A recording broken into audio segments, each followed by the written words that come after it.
नमस्कार दोस्तों, आज हम करेंगे फिर एसएससी कुछ क्वेश्चन जो आपके सामने दिखाई दे रहा है। एक ट्राइंगल है ए बी सी, इसकी दो माध्यिकाएं हैं। बीस एक है अपनी माध्यिकाएं बी ई और एक है सी टी।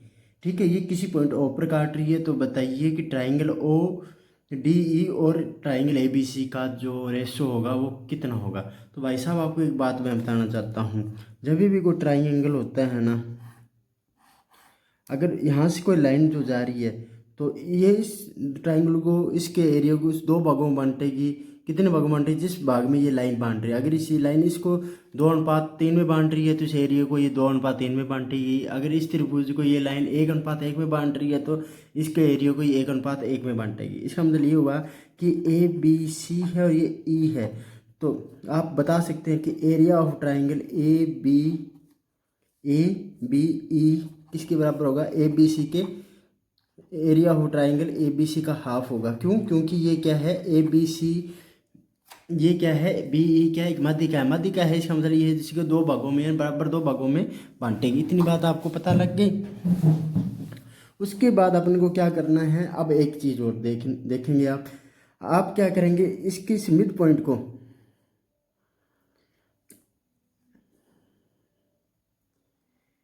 इस मिड पॉइंट को मिला देंगे। अगर इस मिड पॉइंट को मिलाऊंगा, ये एक ट्राइंगल ए बी ई है, इसका मिड पॉइंट ये ए बी का मिड पॉइंट क्या है? D A. माध्यिका क्यों बता रखा हम लोग, ये माध्यिका है, ये डी पॉइंट माध्यिका है, यानी ए बी का मिड पॉइंट है। तो इसका मतलब ये ट्राइंगल ए बी को बराबर दो भागों में बांटोगे तो आप यूँ लिख सकते हो कि triangle B D E, area हो triangle B D E half होगा किसका? ए बी ई का। एरिया हो ट्राइंगल ए बी ई का। और ए बी किसका हाफ है? ए बी सी का। तो इनडायरेक्टली आप ये कह सकते हो ये एरिया हो ट्राइंगल ए बी सी का 1/4 होगा। अब ये रहा ओ पॉइंट। आपको पता है कि ओ पॉइंट जो है इस माध्यिका या मीडियन को 2:1 में बांटेगा। 2:1 में बांटेगा तो ये एरिया भी 2:1 में ही बांटेगा। यानी कि बी डी है, तो बी डी के दो भाग हो गए। एक तो हो गया है बी डी ओ और एक हो गया डी ओ ई। तो इनको ये किस भाग में बांटेगा? ये लाइन जो लाइन है ये किस अनुपात में बांटेगी? 2:1 में। तो आप ये लिख सकते हो कि एरिया हो ट्राइंगल डी ओ ई, क्यों 2:1 यानी कि 1/3 भाग किसका? ए बी का। एरिया हो ट्राइंगल ए बी ई का। यहाँ से आप ये लिख सकते हो कि एरिया हो triangle D O E, A B का मतलब क्या हो गया? ये 1/4 है ए बी सी का। तो 1/4 एरिया हो ट्राइंगल ए बी सी का। मल्टीप्लाई करोगे 3 × 4 क्या होगा? 12। तो बड़े आसानी से आप मुझे बता सकते हो एरिया हो triangle D O E upon में एरिया हो ट्राइंगल ए बी सी का जो रेशो आने वाला है वो आने वाला है 1:12। इसका आंसर है 1:12। बड़ा सिंपल क्वेश्चन था। उम्मीद करता हूँ कॉन्सेप्ट के साथ आपने इसे समझा होगा। अब नेक्स्ट क्वेश्चन की ओर चलते हैं बिना किसी देरी के। ये क्या आ गया अपना फ्रैक्शन का क्वेश्चन।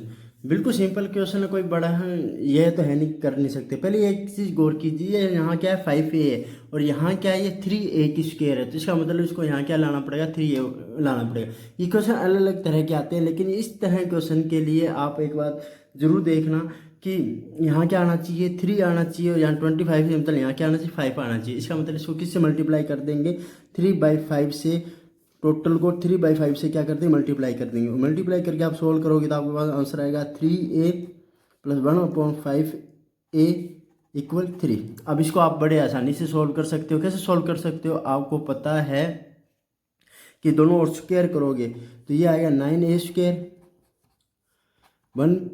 125a² और इसको सोल्व करोगे तो आपका ये आंसर क्या आने वाला है? 6/5 = 9। तो 9a² + 25a² की वैल्यू आप सोल्व करोगे तो आपके पास 39/5 आंसर आ जाएगा। 39/5 आपका क्या आ जाएगा? आंसर आ जाएगा। बिल्कुल सिंपल क्वेश्चन था। इसी तरह देखते हैं अपने नेक्स्ट क्वेश्चन को।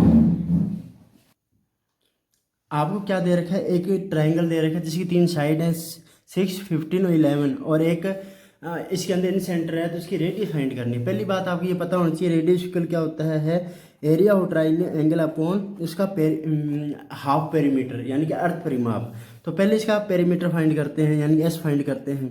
तो इसका एस आएगा 6 + 12 + 11 अब बाई 2, इसका आंसर आ गया 16। ठीक है, और 16 आ गया। अब इसका फार्मूला आप लगा के इसका एरिया फाइंड करोगे तो अपने को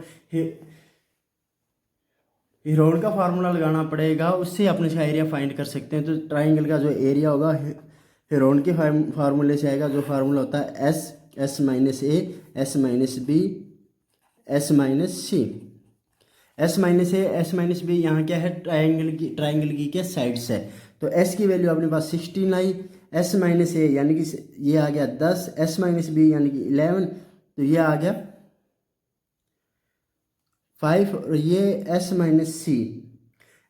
C यानी कि 16 में से 15 का आंसर है 1। आप इसे सॉल्व करेंगे तो आपके पास जो आंसर आने वाला है वो 20√2 आएगा। जैसे ये 4 यहाँ से बाहर आ गया, ये 5 इधर आ जाएगा। ठीक है, तो अंदर क्या रहेगा 2 रहेगा, तो ये 20√2 आपका आंसर क्या आ जाएगा। ओके, ये आ गया आपका एरिया। तो आर की वैल्यू क्या थी 20√2, ये आ गया एरिया अपॉन सेमी पेरीमीटर यानी अर्ध परिमाप जो क्या 16 है, ये रहा 16। सोल्व कर लीजिए, 5√2/4 आपका क्या आ गया आंसर आ गया है। ये अपना आंसर था। इसी तरह देखते हैं अपना नेक्स्ट क्वेश्चन। अपने को पेरीमीटर दे रखा है, सर्कल्स का सरकमफ्रेंस दे रखा है, एरिया फाइंड करना है। तो पहली बात आर इक्वल आपको पता होना चाहिए, इन सेंटर दे रखा है तो आर हमेशा क्या होगा area of triangle upon perimeter, half perimeter होगा। ठीक है, तो पहले बात करते हैं अपने आर की।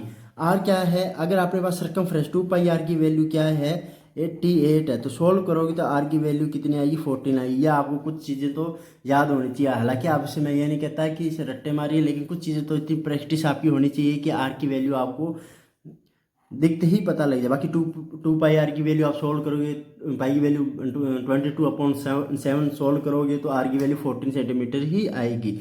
और अर्ध परिमाप यानी कि एस इक्वल क्या होगा 30 का हाफ कितना 15। और यहाँ से आप आर एरिया की वैल्यू क्या निकालोगे आर इंटू एस यानी कि 14 × 15। और लगातार संख्या को मल्टीप्लाई करने का एक ही तरीका है कि बड़ी वाली की स्क्वायर कीजिए, उसमें से बड़ी वाली संख्या घटा दीजिए, यानी कि इसका आंसर आएगा 210 सेंटीमीटर स्क्वायर।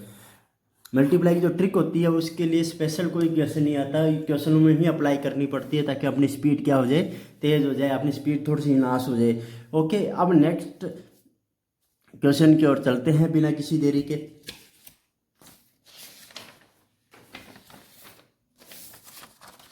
अगेन एक प्यारा सा सवाल आया हुआ है कि आपने को दे रखा है कि a इक्वल 1/2 - √3 + 3 - √3 + 1/4 - √5 है। इसको सोल्व कैसे करें, तो पहले इसका प्रमेयीकरण कर लेंगे, यानी कि 2 - √3 मल्टीप्लाई 2 + √3 अपॉन 2 + √3 से आप इसे सोल्व करोगे तो आपका आंसर आएगा 2 + √3। इसमें एक में नहीं सभी में ये आंसर आने वाला है। इसको सोल्व करोगे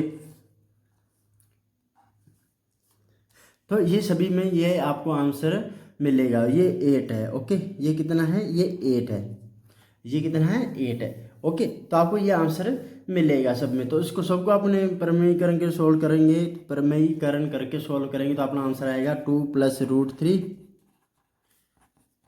3 - √8 4 + √15। आंसर अपना आने वाला है 2 और 3 5 और ये कितना 9। 3 लगभग किसका 2 के आसपास की स्क्वायर होती है, ये किसके आसपास की स्क्वायर होती है 8 9 के।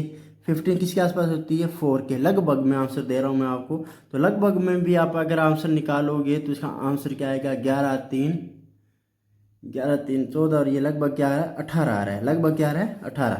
तो यानी कि एक की वैल्यू 18 नहीं हो सकती, क्योंकि 18 से कम ही आएगा। एग्जैक्ट वैल्यू 18 से क्या आएगी कम, क्योंकि ये लगभग 18 आ रहा है। ठीक है, ए की वैल्यू 9 नहीं, 9 से ज़्यादा आएगी वैल्यू, क्योंकि आपको पता है 9 + समथिंग कुछ आंसर आने वाला है। ए की वैल्यू 18 से ज़्यादा नहीं, किसी हालत में नहीं, 18 से कम हो सकती है।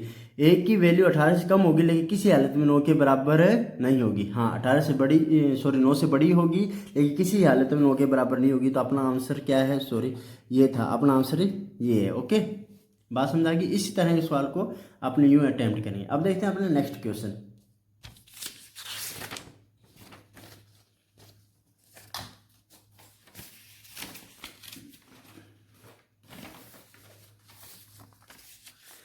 अपने को एक इक्वलिटी ट्राइंगल दे रखा है, इसका मतलब ये सभी साइड इक्वल है, उसका एक इन सेंटर दे रखा है और एरिया फाइंड करना है सर्किल का। तो जनाब इसमें कोई दिक्कत वाली बात नहीं है। इसका इन सेंटर की जो रेडियस होगी उसका फार्मूला यही होता है a/2√3, यानी कि जो समबाहु त्रिभुज इक्वलिटी ट्राइंगल की जो भी अपनी साइड दे रखी है उसको 2/√3 से डिवाइड कर देंगे तो आर आ जाएगी। तो इसकी अब इसका एरिया क्या होता है, πr² होता है। पाई की वैल्यू 22/7, 42/2 गुणा में √3, 42 में √3, रूट से रूट कट जाएगा, ये 3 आ गया, साथ ये 21 दूनी 42, ये कट गया, ये सारी नीचे वाली कटेगी। 22 को 42 से क्या करना है, अब मल्टीप्लाई करना है। तो अपने देखने से मल्टीप्लाई करते हैं तो ये आ गया 44, ये 88, 924 सेंटीमीटर स्क्वायर अपना क्या आ गया, आंसर आ गया है। इसको मल्टीप्लाई करेंगे तो अपना आंसर क्या आ गया, 924 सेंटीमीटर स्क्वायर अपना आंसर आ गया है। तो आज की क्लास फिर यहाँ तक। उम्मीद करता हूँ आपको ये क्लास अच्छी लगी होगी। अगर आपने ये क्लास लास्ट तक देखी है तो कमेंट जरूर कीजिएगा, लाइक जरूर कीजिएगा, और अगर आपको ये यूज़फुल लग रही है तो शेयर भी कर दीजिएगा और चैनल को सब्सक्राइब भी कर दीजिएगा। मिलते हैं इसी तरह की क्लास के साथ, तब तक जय हिंद, जय भारत।